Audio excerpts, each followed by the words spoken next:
"Who are you?" the MIT judge asked the janitor directly. The entire Harvard lecture hall fell silent, chalk dust settling as the man in a maintenance uniform straightened his shoulders.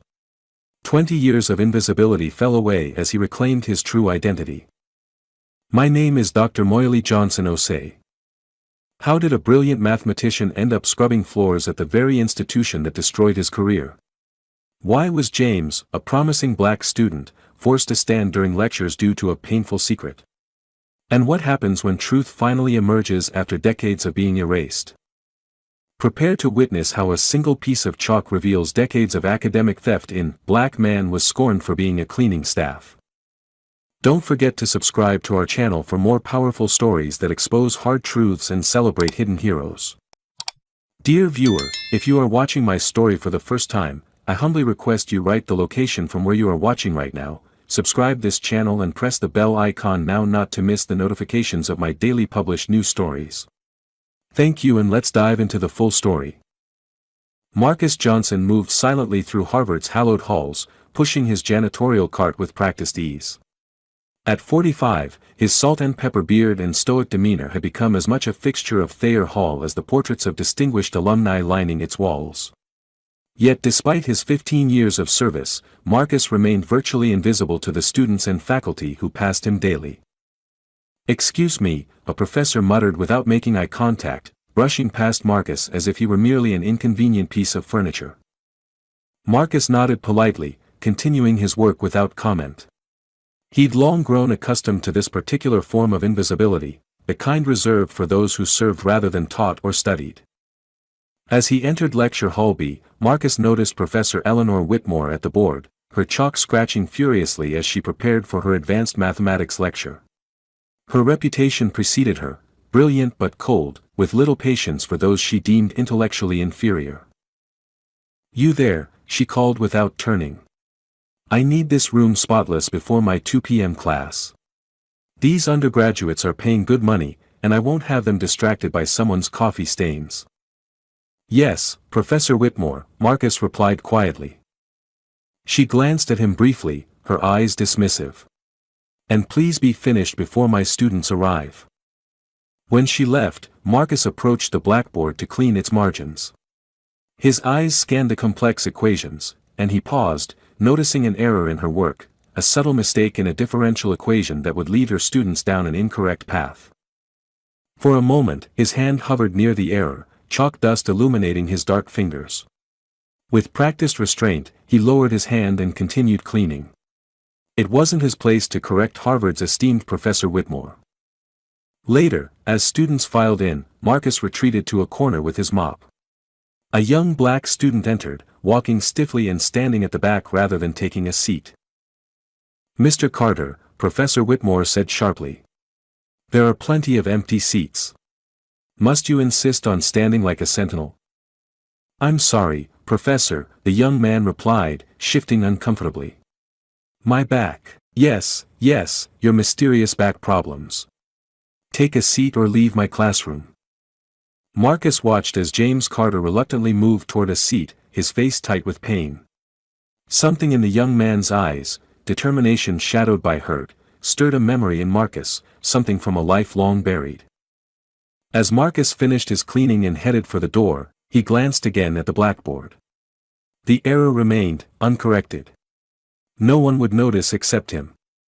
And perhaps that was fitting. Some mistakes, Marcus knew all too well, remained invisible only to those who refused to see. James Carter leaned against the wall at the back of Professor Whitmore's lecture hall, his back throbbing with familiar pain.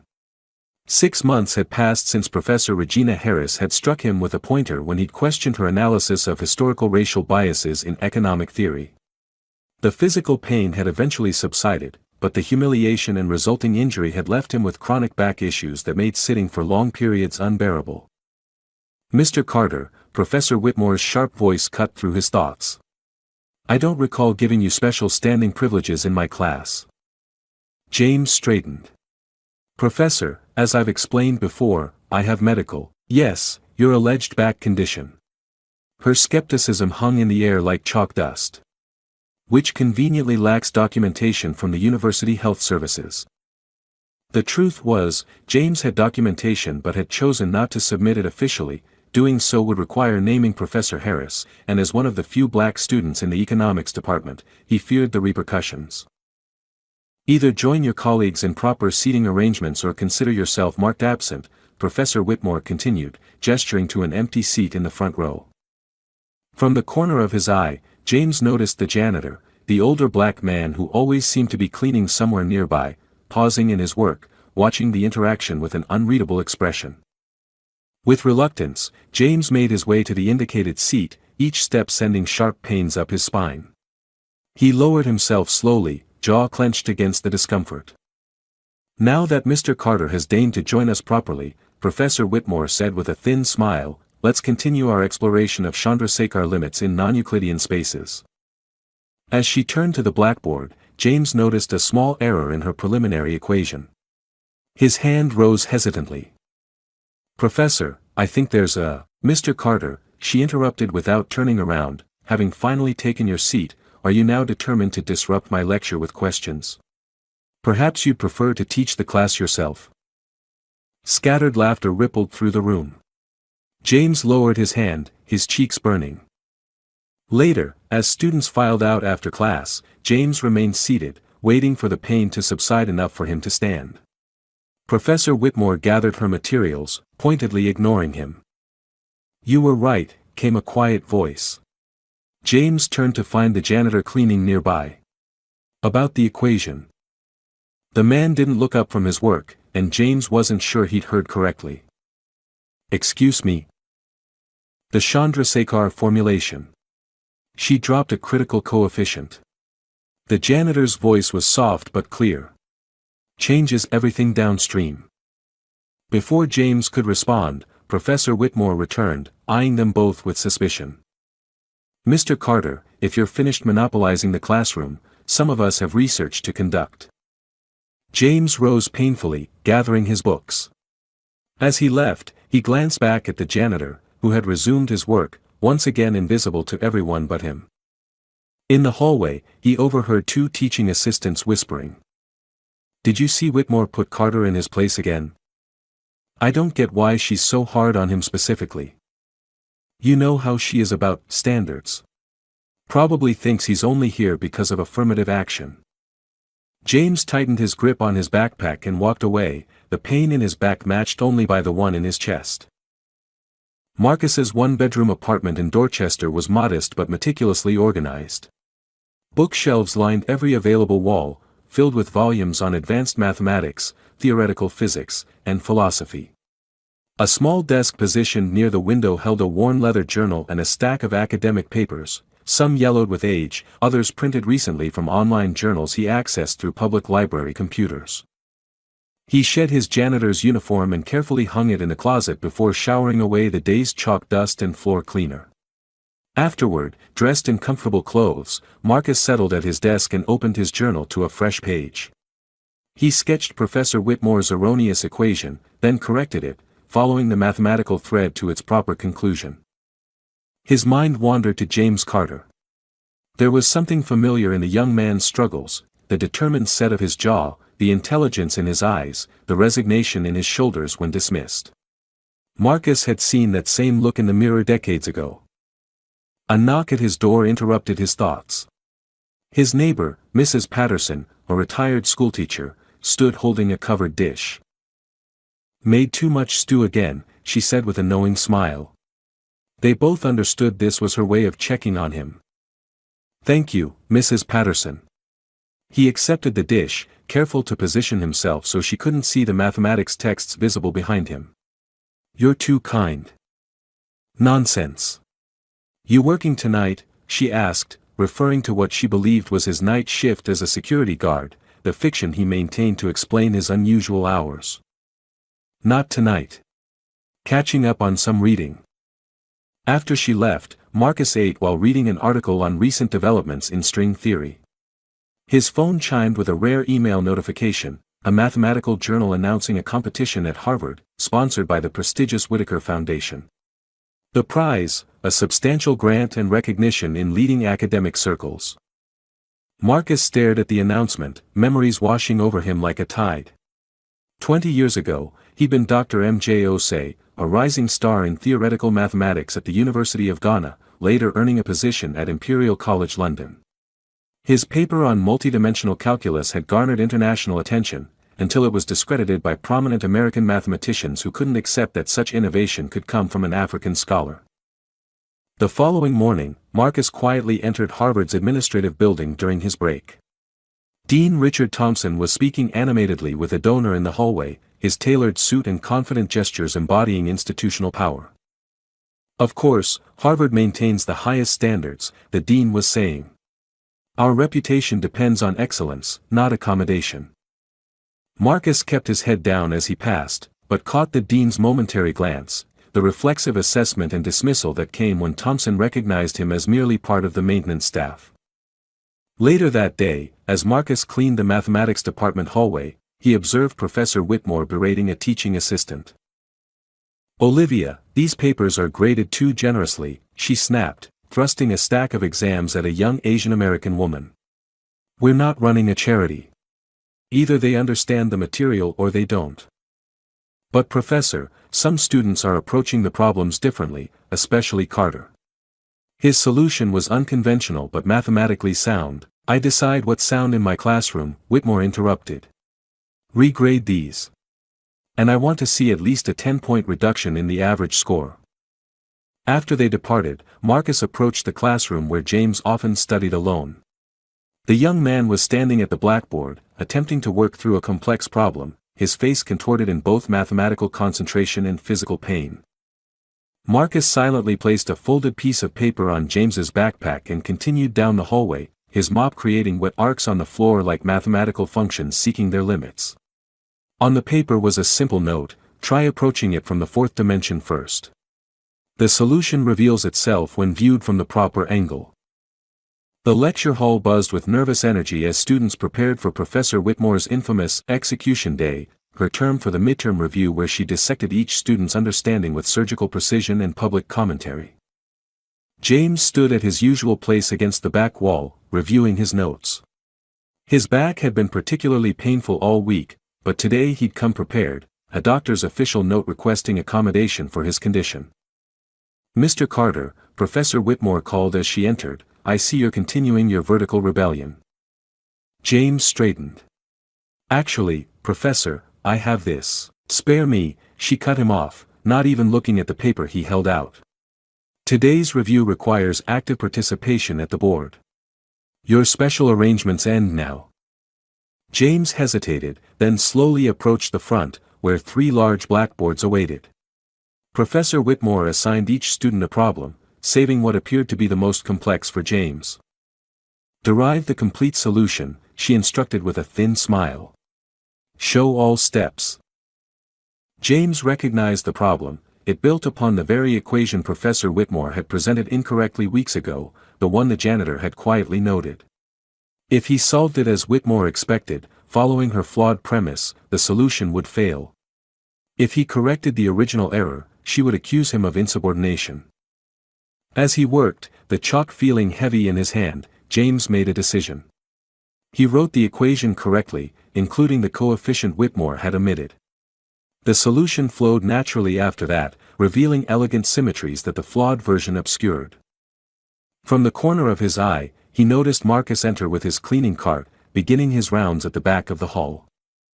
"Time," Professor Whitmore announced, approaching each board in turn, offering perfunctory comments until she reached James. Her eyes narrowed dangerously. "Mr. Carter," she said, her voice dropping to an icy whisper, "what exactly do you think you're doing?" "Solving the problem correctly, Professor," James replied, standing as straight as his back would allow. "You've altered my original equation. This is unacceptable." "With respect, the original equation was incorrect. This is the proper formulation." A hush fell over the classroom. Professor Whitmore's face hardened. "Your arrogance is breathtaking," she hissed. "This equation as I presented it has been accepted in 4 published papers." "Then those papers contain the same error," James replied, his voice steady despite his racing heart. Professor Whitmore turned to the class. This is what happens when admission standards are compromised for the sake of diversity. Mr. Carter believes his intuition outweighs established mathematical consensus. James felt heat rising to his face. This isn't about intuition, Professor. It's about mathematical fact. Enough. Whitmore snapped. You've disrupted this review session long enough. Remove yourself from my classroom immediately. And expect this insolence to be reflected in your grade. James gathered his things slowly, pain shooting through his back with each movement. As he reached the door, he looked back, catching Marcus's eye. The older man gave an almost imperceptible nod, not of pity, but of recognition. In the hallway, James leaned against the wall, breathing deeply through the pain and humiliation. A moment later, the door opened again, and Olivia Chen, Professor Whitmore's TA, emerged. James, she said quietly, you were right about the equation. It doesn't matter, he replied bitterly. It matters to the truth, she insisted. And for what it's worth, I've seen our janitor watching when you solve problems. The way he looks at your work, it's like a master chess player analyzing a promising student's game. The campus coffee shop buzzed with afternoon activity as James nursed a cooling cup of coffee. His encounter with Professor Whitmore had left him questioning his future at Harvard. Despite his scholarship and academic record, he felt increasingly unwelcome in spaces where people like him were rarities. Mind if I join you? James looked up to find Marcus standing beside his table, out of his usual janitor's uniform and instead wearing jeans and a simple button-down shirt. Please, James gestured to the empty chair, surprised at the transformation. Without his uniform, Marcus carried himself differently, his shoulders squared, his gaze direct. Your solution was elegant, Marcus said without preamble. The coefficient correction was just the beginning. You took it somewhere unexpected. James studied him. You understand advanced theoretical mathematics. I do. A simple statement of fact, without pride or explanation. Why are you working as a janitor? Marcus finished with a slight smile. Sometimes life takes unexpected turns. They sat in silence for a moment before Marcus continued. I was watching you work. Your approach reminds me of a mathematician I knew in Ghana. Creative, intuitive. You're from Ghana? Marcus nodded. I was born in Kumasi. Studied there before receiving a scholarship to Imperial College London. James leaned forward. So you were a student of mathematics? A shadow crossed Marcus's face. More than a student. I was Dr. M.J. Osei. I published several papers on multidimensional calculus applications before. He trailed off. Before what? Before I learned that brilliance has different values depending on its source. Marcus's voice was matter of fact, but James recognized the underlying pain. My work was discredited by prominent American mathematicians who couldn't accept its origins. That's why you recognize Whitmore's errors, James realized. You've been following her work. I follow all significant mathematical publications, Marcus corrected him. Old habits. Why don't you say something? Publish a correction? Marcus gave him a knowing look.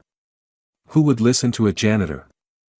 James understood then, the invisibility that protected Marcus also silenced him. The mathematics competition, James said suddenly. The Whitaker Foundation is sponsoring it next month. Whitmore's making it mandatory for her students. With your knowledge, I could. No, Marcus interrupted firmly. I don't seek the spotlight anymore. But you could mentor me, James pressed. Not publicly. Just, guidance. Marcus seemed to consider this. Mathematics was once my life's passion. Perhaps it still is. Will you help me? James asked. Outside the window, students passed by, oblivious to the extraordinary conversation taking place just feet away. Marcus looked at his hands, strong, calloused from years of manual labor, yet still possessing the precision that had once traced breakthrough equations. Yes, he said finally. But with conditions. Our arrangement remains private. And you must understand, I can open doors to mathematical understanding, but I cannot open doors locked by prejudice. James nodded, for the first time in months feeling something like hope. We begin tomorrow, Marcus said, rising from his chair. And James? The pain in your back, have you sought proper treatment? Doctors say it's partly psychosomatic now, James admitted. From anxiety about being in classrooms. Marcus nodded thoughtfully. Perhaps solving the right equations will help heal more than your academic standing. The basement room of Widener Library was rarely used, making it perfect for James and Marcus's clandestine tutoring sessions. 3 weeks had passed since they'd begun meeting, and the Whittaker mathematics competition loomed just days away. I'm still struggling with the Riemann applications, James admitted, rubbing his eyes after 2 hours of intense work. Marcus stepped to the blackboard they'd uncovered in the storage room. You're approaching it conventionally. Remember what I told you about mathematical intuition? That it's not mystical, but recognition of patterns we haven't consciously processed yet, James recited. Exactly. Look at this problem from a different perspective. Marcus began writing, his chalk strokes confident and precise. There's a pathway here not found in standard textbooks. The door creaked open suddenly, and they froze. Professor Whitmore stood in the doorway, her expression shifting from surprise to smug amusement. Well, she drawled, stepping into the room. Mr. Carter has found himself a most unusual tutor. James straightened. Professor Whitmore. The janitorial staff giving mathematics lessons, she continued, ignoring James. How quaint. Does Dean Thompson know you're using university facilities for unauthorized tutoring, Mr.? She paused, realizing she'd never bothered to learn Marcus's name. Johnson, Marcus supplied quietly. Marcus Johnson. Mr. Johnson should be emptying trash bins, not filling students' heads with mathematical nonsense. She examined the blackboard with a dismissive glance. What is this supposed to be? Some kind of alternative approach to Riemann surfaces? It's a valid solution pathway, James defended. I highly doubt that, Whitmore scoffed. Mr. Carter, as a scholarship student, you should understand your precarious position. Associating with unauthorized tutors could jeopardize your standing. The threat hung in the air, unmistakable. Professor, Marcus spoke up, his voice carrying a quiet authority that seemed to surprise Whitmore. Mathematics doesn't recognize credentials, only truth.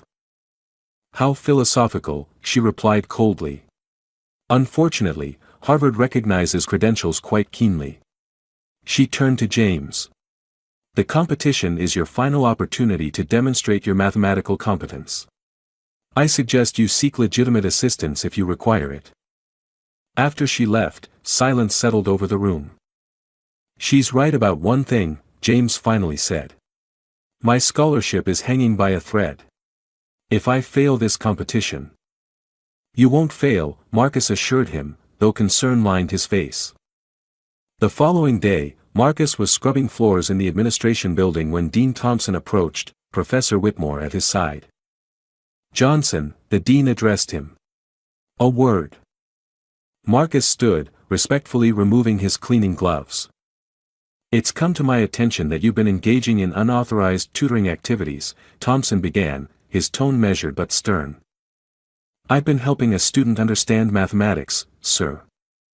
That's not your role here, Thompson replied. We have qualified teaching assistants for that purpose. With respect, Dean Thompson, mathematics has always been Your position here is to maintain our facilities, Thompson interrupted. Not to involve yourself with our students' education. Consider this an official warning. As they walked away, Marcus heard Whitmore murmur, honestly, Richard, a janitor thinking he can teach Harvard-level mathematics. What's next? Later that afternoon, Olivia Chen approached Marcus as he cleaned the mathematics department hallway. Mr. Johnson, she said quietly, glancing around to ensure they were alone. I need to talk to you. Marcus looked up, surprised by the intensity in her expression. I found something in the mathematics journal archives, she continued, her voice barely above a whisper. Papers from 20 years ago, authored by M.J. Osei. She held his gaze. That's you, isn't it? Dr. Osei. Marcus froze, his carefully constructed world threatening to unravel. Your work on multidimensional calculus was revolutionary, she pressed. It's still cited, though many don't realize. She hesitated. Professor Whitmore has been building on your foundations for years, though she's never acknowledged the original source. That was another life, Marcus replied carefully. Why are you here, working as a janitor, when you should be teaching in that classroom? Olivia demanded. Before Marcus could answer, James appeared at the end of the hallway, his face tight with anxiety. They've announced the competition problem areas, he said urgently. Whitmore's focusing on her specialty, the very field built on your work. Marcus looked between James and Olivia, then at the classroom door bearing Professor Whitmore's name. 2 decades of silence and invisibility hung in the balance against a young man's future and a truth long buried. We have 3 days, he said finally. Let's continue your preparation. Rain pattered against the windows of Marcus's apartment as he pulled a dusty box from beneath his bed. 20 years of careful self-effacement had taught him to keep his past hidden but never discarded. Inside lay his credentials, diplomas, academic awards, and most significantly, his groundbreaking papers on multidimensional calculus that had briefly made him a rising star in mathematics before American academics systematically discredited his work. He removed a faded photograph, a younger version of himself receiving an award at Imperial College London, his future seemingly limitless. Professor Gregory Whittaker, founder of the Whittaker Foundation now sponsoring the Harvard competition, stood beside him, beaming with pride at his protégé. A knock at the door startled him from his reverie. James stood in the hallway, soaked from the rain. Sorry to come unannounced, he said. But after what happened with Whitmore and the dean, I needed to know if we're continuing. Marcus let him in, quickly returning the box to its hiding place. Sit, he offered, putting on water for tea. James noticed a framed equation on the wall, the only visible hint of Marcus's former life. That's your work, isn't it? The Osei transformation. Marcus nodded, handing him a towel for his wet hair. My last published theorem before everything changed. What exactly happened? James asked quietly. Olivia mentioned your work was revolutionary. Marcus sat heavily in his worn armchair, the weight of decades pressing upon him. In 1998, I published a paper extending Riemann's work on multidimensional spaces. It caused quite a stir, a mathematician from Ghana challenging established Western approaches. He paused, sipping his tea. 6 months later, 3 prominent American mathematicians published a joint refutation, claiming to find fundamental errors in my work. My reputation was destroyed overnight. Were there errors? James asked. No, Marcus replied simply. But that hardly mattered. Who would believe the African over Harvard's finest? Some suggested I had plagiarized, others that I simply didn't understand the deeper implications of my own work. So you just gave up? Marcus's eyes flashed. I fought. For 2 years, I submitted rebuttals, corrections, extensions of my work. Each was rejected without review. Meanwhile, my funding disappeared. My visa status became precarious. And you came here, to Harvard of all places. A sad smile crossed Marcus's face. Ironic, isn't it? I came to confront my detractors directly. But when I arrived, I discovered they were already building on my supposedly flawed work, extending it without attribution. That's academic theft, James said, anger rising in his voice. It's the reality of who gets to create knowledge and who doesn't, Marcus replied. I needed work. The janitorial position was available. And there was a certain, poetic justice in watching unseen as they taught my theories while erasing me from them. James leaned forward. But now they're using your own work as the basis for this competition. Work they claimed was flawed. Indeed. Eleanor Whitmore has built her entire career on the foundation they stole from me. You have to expose this, James insisted. Marcus shook his head. To what end? Who would believe the janitor? I would, came a voice from the doorway. Olivia stood there, having arrived during their conversation, the door left ajar in James's haste. I've been researching, she continued, stepping inside. Comparing your original papers with Whitmore's subsequent publications. The progression is undeniable. She's been refining your work while perpetuating the fiction that it was fundamentally flawed. She placed a folder on the table between them. The competition is based entirely on theoretical extensions of your original framework. James is expected to fail because Whitmore is withholding the key insights, your insights. Marcus stared at the folder, decades of resignation battling with a spark of long-dormant indignation. What would you have me do? He asked finally. Come to the competition, James said. Not to expose anything, just to be there. For moral support. Marcus looked between the two young faces before him, seeing in them the passion he had once possessed. I'll consider it, he said finally, knowing that after 20 years of invisibility, even that small step toward recognition felt like standing at the edge of an abyss. The mathematics department buzzed with activity as final preparations for the Whitaker competition were completed. Posters announced the prestigious event, highlighting the distinguished panel of judges, including Dean Thompson and visiting mathematicians from MIT and Princeton. Marcus moved methodically through the preparations, setting up chairs and cleaning whiteboards, his presence barely registered by the faculty members discussing last-minute details. Eleanor, are you certain about the competition problem? Dean Thompson asked Professor Whitmore as Marcus worked nearby. Even our graduate students found it nearly impossible to solve. That's precisely the point, Richard, she replied with satisfaction. The Whitaker Foundation expects us to identify truly exceptional talent. This will separate the merely competent from the truly brilliant. And you're convinced none of our undergraduates will succeed? A thin smile crossed her face. Perhaps one or two might stumble upon partial solutions. But complete mastery? Impossible without understanding certain theoretical underpinnings that aren't taught at the undergraduate level.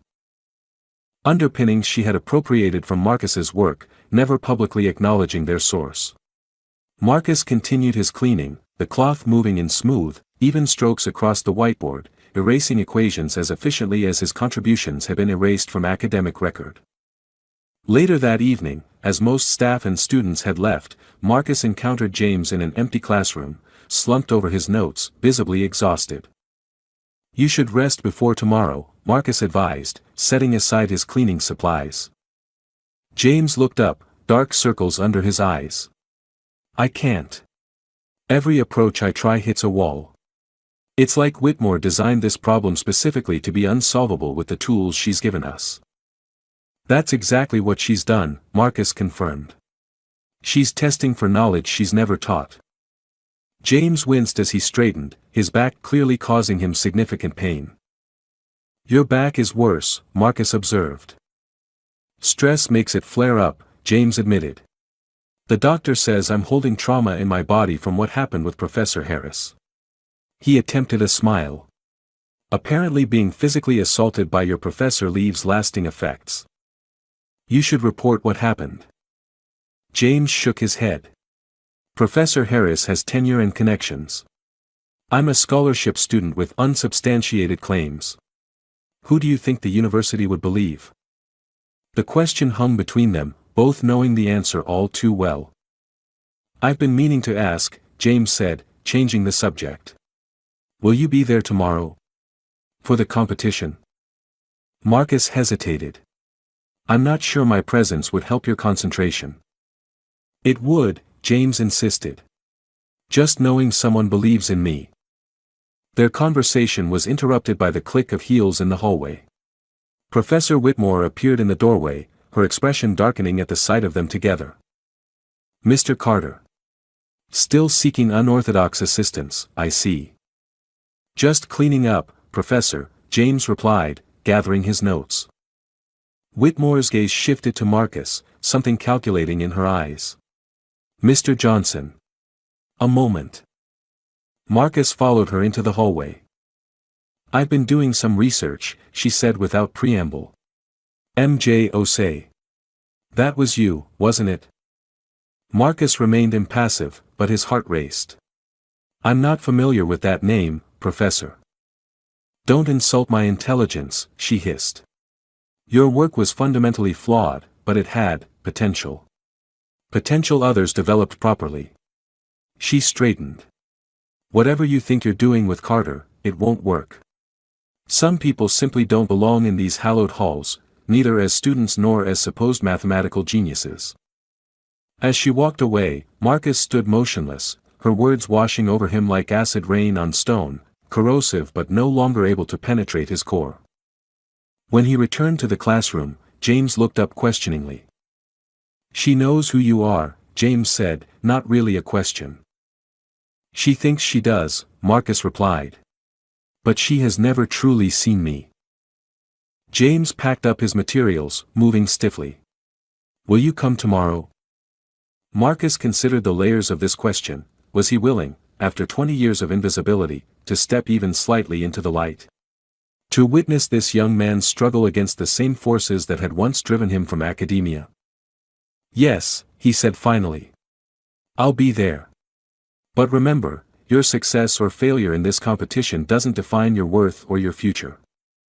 I know, James replied. But exposing the truth might change someone else's future. Maybe even yours. As they parted ways, Marcus found himself standing before a display case in the mathematics building, containing photographs of department luminaries. Professor Whitmore featured prominently, celebrated for breakthroughs in the very field Marcus had pioneered. For the first time in 20 years, the carefully constructed walls of his resignation began to crumble, revealing something he had long suppressed, not ambition, but a simple desire for truth to be acknowledged. The Whittaker Mathematics competition transformed Harvard's largest lecture hall into an academic battleground. Rows of individual desks replaced the usual seating, each supplied with blank paper, pencils, and a calculator. At the front, 3 massive blackboards waited, pristine and intimidating. University donors and mathematics faculty filled the observer section, their murmured conversations creating a low hum of anticipation. Dean Thompson moved among them, emphasizing Harvard's commitment to identifying and nurturing exceptional talent. James entered, immediately scanning the room for Marcus. He found him near the back wall, dressed in his janitorial uniform, mop in hand, present but maintaining his customary invisibility. Their eyes met briefly, Marcus offering a subtle nod of encouragement. Professor Whitmore strode to the center of the room, commanding immediate silence. Welcome to the Whittaker Foundation Mathematics Competition. Today's challenge represents the pinnacle of undergraduate mathematical exploration. Her gaze swept over the contestants, lingering pointedly on James. Some of you may find this beyond your capabilities. There is no shame in that. She gestured to the judges' panel. Your solutions will be evaluated by our distinguished colleagues from MIT and Princeton, as well as Harvard's own Dean Thompson. Olivia Chen, serving as competition assistant, distributed sealed packets to each participant. You have 3 hours, Professor Whitmore announced. You may begin. James opened his packet, his stomach dropping as he read the problem.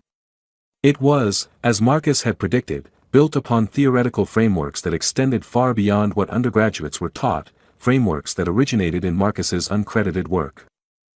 Around him, other students appeared equally confounded. Some began tentative calculations, others stared blankly at the page. James closed his eyes, recalling Marcus's guidance: mathematics is a language with its own poetry. Listen for the rhythm beneath the symbols.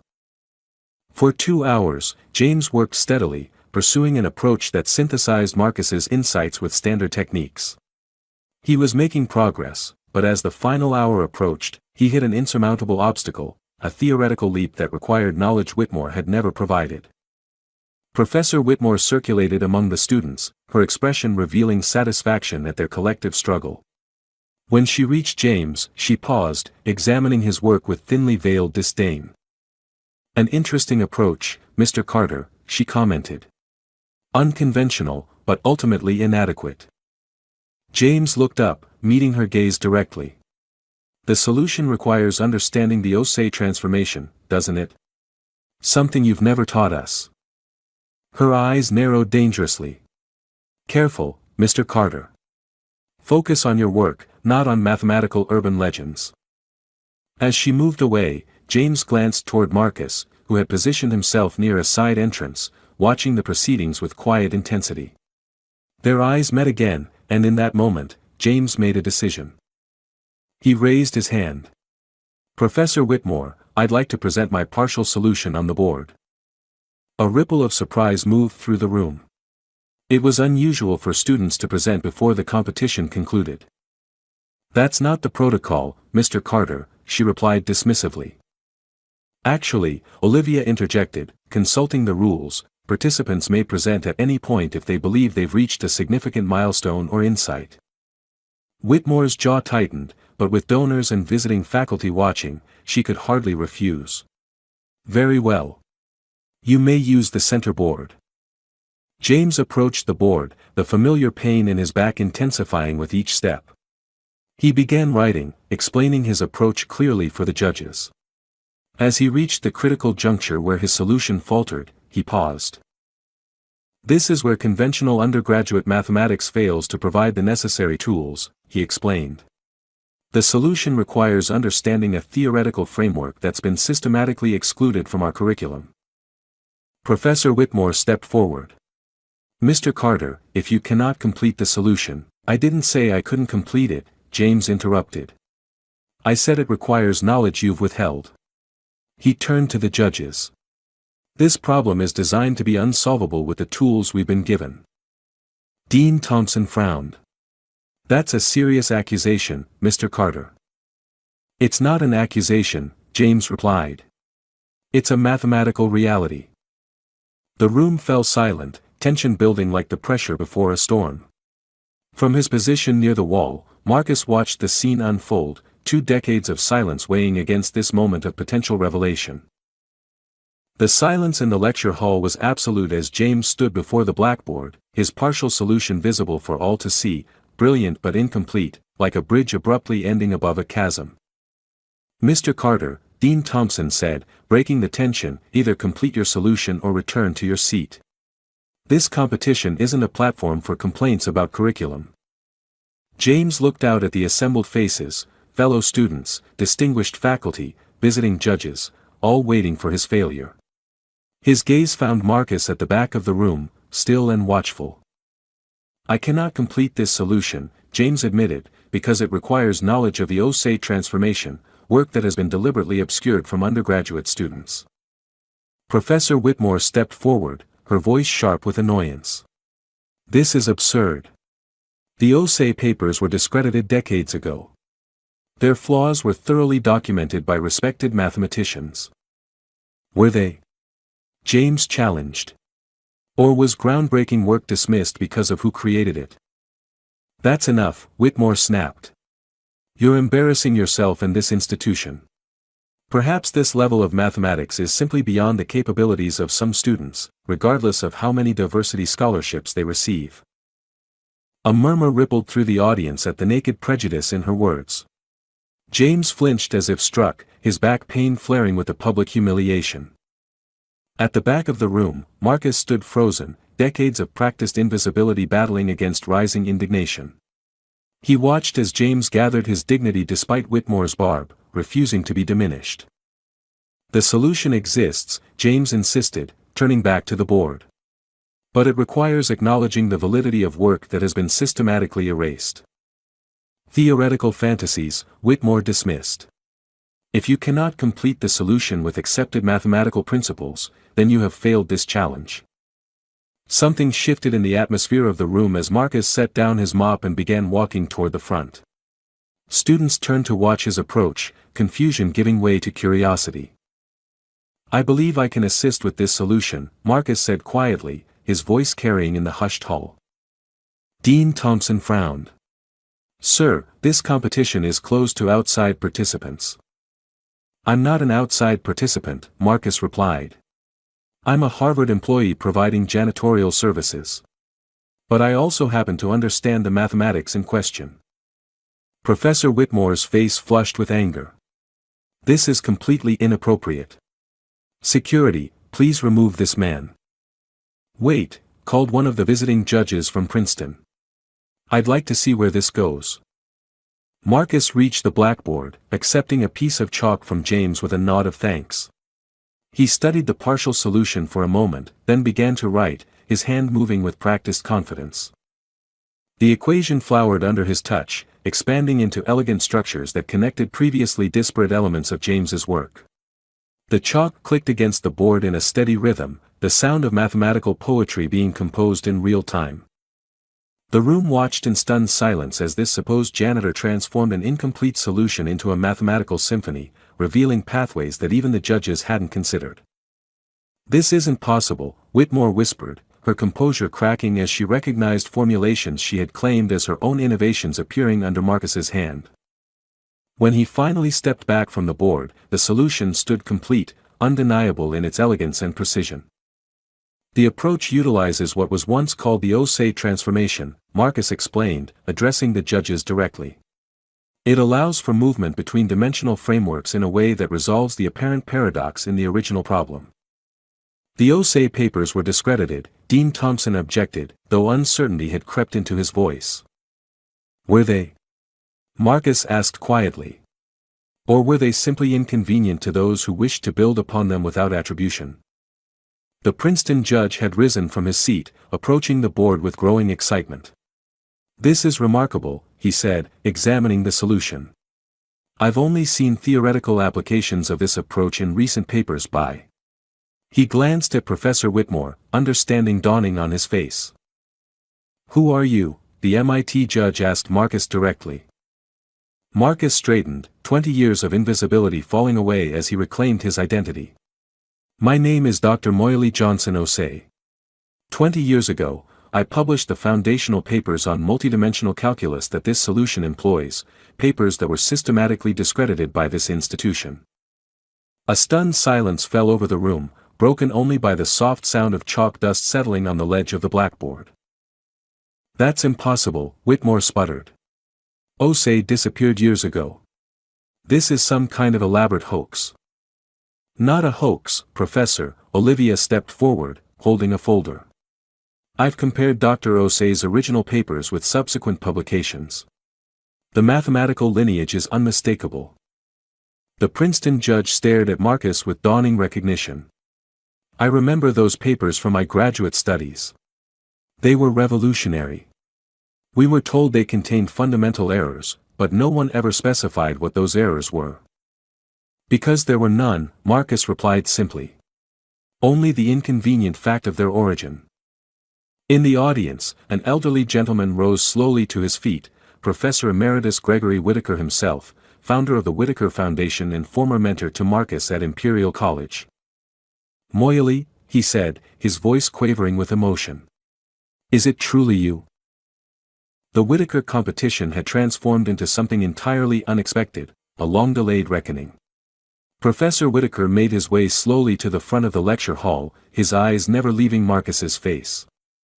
"My God," he said when he reached the podium. "We thought you had returned to Ghana. Your brilliance simply vanished from the mathematical world." "Not vanished," Marcus replied quietly. "Just rendered invisible. I've been here at Harvard for 15 years, watching as my work was systematically built upon while my name was erased from the record." The room hummed with shocked whispers as the implications sank in. Professor Whitmore stood rigid, her face a mask of controlled panic. "This is preposterous," she insisted. "Even if this man was once Osei, his work was thoroughly reviewed and found wanting by respected mathematicians." "By you and your colleagues, Eleanor," Whittaker corrected, his voice hardening. "I never believed those refutations, but I couldn't prove they were motivated by prejudice rather than mathematical rigor." He turned to Marcus. "I searched for you, my boy. For years. I didn't want to be found," Marcus admitted. "After the systematic dismantling of my reputation, I chose a different path. One where I could observe without being observed." Dean Thompson cleared his throat, visibly uncomfortable with the unfolding situation. "This is all very dramatic, but it doesn't change the fact that this competition has been compromised." "On the contrary," the the Princeton judge intervened. "We've just witnessed something extraordinary, the solution to a problem specifically designed to be unsolvable without knowledge deliberately withheld from students." He gestured to James. This young man recognized the theoretical gap and identified its source. That demonstrates mathematical insight of the highest order. James stood beside Marcus, his posture straighter despite his pain, his expression reflecting the vindication of a truth long suppressed. "The competition was compromised from its inception," Olivia added, her voice steady despite her junior status among these academic powers. "It was designed as a test no student could pass without access to knowledge Professor Whitmore has claimed as her own while systematically excluding its true origins." Professor Whitaker examined the completed solution on the blackboard, his experienced eyes following the elegant pathways Marcus had revealed. "This is undeniably your work, Moyali. The same brilliant insights I recognized 20 years ago." He turned to face the assembled crowd, his voice gaining strength.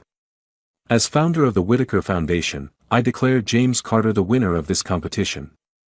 His mathematical insight led him to recognize the deliberate gap in the provided tools, and his intellectual honesty led him to acknowledge its source." Professor Whitmore stepped forward, desperation breaking through her composure. "Gregory, you can't seriously." "I can and I do," he interrupted firmly. "Furthermore, I will be initiating a complete review of all publications that build upon Dr. Osei's foundational work, with proper attribution to be restored." The donors in attendance, witnessing this academic drama unfold, murmured among themselves. One prominent alumnus raised his hand. "If Dr. Osei has indeed been at Harvard all this time, working as a janitor, while his intellectual contributions were appropriated, this raises serious ethical questions about the institution." Dean Thompson, recognizing the threat to Harvard's reputation and donor relationships, quickly adopted a conciliatory tone. The university would, of course, welcome a full investigation and is committed to academic integrity. In the back of the room, students had begun searching Dr. Osei's name on their phones, discovering his early brilliant career and its abrupt end. "Dr. Osei," Dean Thompson continued, addressing Marcus directly, "Harvard would be privileged to discuss how we might rectify this unfortunate situation." Marcus regarded him steadily. 20 years of intellectual erasure is not an unfortunate situation, Dean Thompson. It is systematic academic theft motivated by prejudice. "Nevertheless," Thompson pressed, "we should discuss your future at Harvard." "Yes," Marcus replied. "We should. But first, I believe Mr. Carter deserves formal recognition for his achievement today." James stepped forward, accepting the Whitaker Foundation medal from Professor Whitaker himself. As applause filled the room, he turned to Marcus. "This belongs to you," he said quietly, attempting to hand over the medal. Marcus shook his head. "No. You earned this by recognizing truth when others insisted on falsehood. That is the essence of scientific progress." 3 months after the dramatic events of the Whitaker competition, the Harvard Mathematics Department had undergone significant changes. Professor Whitmore had taken an extended sabbatical, following a review of her publications, which found numerous instances of unattributed incorporation of Dr. Osei's work. The spring semester brought new faces to the faculty, most notably Dr. Moyali Johnson Osei, now installed as a visiting professor of theoretical mathematics while a permanent position was being negotiated. His first lecture had drawn students from across the university, the hall filled beyond capacity with young minds eager to learn from the mathematician whose brilliant career had been interrupted but never truly extinguished. James Carter sat in the front row, his back pain significantly improved through proper medical treatment and the reduction of academic anxiety. Beside him sat Olivia Chen, recently appointed as Dr. Osei's teaching assistant. As Marcus, now publicly Dr. Osei, wrote an elegant equation on the board, James reflected on how much had changed. The Princeton judge had become his mentor, impressed by his mathematical intuition. The Whitaker Foundation had expanded its mission to include addressing systemic barriers in academic mathematics. And Dr. Osei's early papers had been republished in leading journals, with editorial notes acknowledging the historical injustice of their initial reception. Mathematics, Dr. Osei was saying to the rapt audience, is often presented as the most objective of disciplines, free from the biases that plague other fields. Yet even here, we must acknowledge that human prejudices shape whose contributions are valued and whose are dismissed. He turned from the board to face his students directly. The equation before you represents more than a mathematical truth. It represents the principle that knowledge belongs to humanity, not to institutions or individuals who claim the privilege of defining it. After class, Dr. Osei and James walked across Harvard Yard together, their path taking them past the building where they had first connected, Marcus as a janitor, James as a struggling student. "Have you decided about the Oxford offer?" Marcus asked. James nodded. "I'm accepting their graduate fellowship. Professor Whitaker has agreed to serve as my advisor." "An excellent choice," Marcus approved. "Your approach to the modified Chandrasekhar formulation showed remarkable creativity." They paused by the steps where, months earlier, James had stood in pain, unable to sit in Eleanor Whitmore's class. "How's your back?" Marcus asked gently. "Better," James replied. "The doctor says the physical therapy is working, but the biggest improvement came from no longer feeling threatened in classrooms." Marcus nodded in understanding. Some wounds are inflicted by more than just physical trauma. A group of students passed by, recognizing Dr. Osei and greeting him with respect, a far cry from the invisibility of his janitorial days. "Do you ever miss it?" James asked. "The anonymity?" Marcus considered this. "Sometimes. There was a certain freedom in being unseen. But there is greater freedom still in being truly seen and acknowledged." They continued their walk, two mathematicians discussing elegant equations and future possibilities, equal in their pursuit of truth that transcended prejudice and preconception. In a nearby building, a custodian pushed his cart past them, nodding in recognition to Dr. Osei, a silent acknowledgement between those who understood that dignity resided in the person, not the position. Marcus returned the nod with equal respect, remembering that some of the most important lessons of his life had come during those years of invisible service. "The universe," Dr. Osei remarked as they continued their journey, "like mathematics, doesn't care about our human hierarchies. Truth remains truth, whether spoken by a professor or whispered by the person who cleans the halls after everyone else has gone home." James smiled, recognizing in those words the essence of what his mentor had taught him, that true education begins with the courage to see beyond appearances, to recognize brilliance wherever it exists, and to stand firm in defense of truth, even when standing alone. Dear friend, true brilliance can't remain hidden forever. This story reminds us that dignity resides in a person, not their position, and that we must challenge systems that silence voices based on prejudice rather than merit. Every day, countless individuals have their contributions minimized, appropriated, or erased simply because of who they are. By recognizing and amplifying these overlooked voices, we create a world where excellence is celebrated regardless of its source.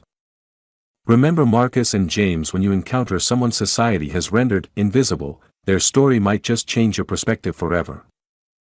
If this story touched your heart, please like this video and subscribe to our channel.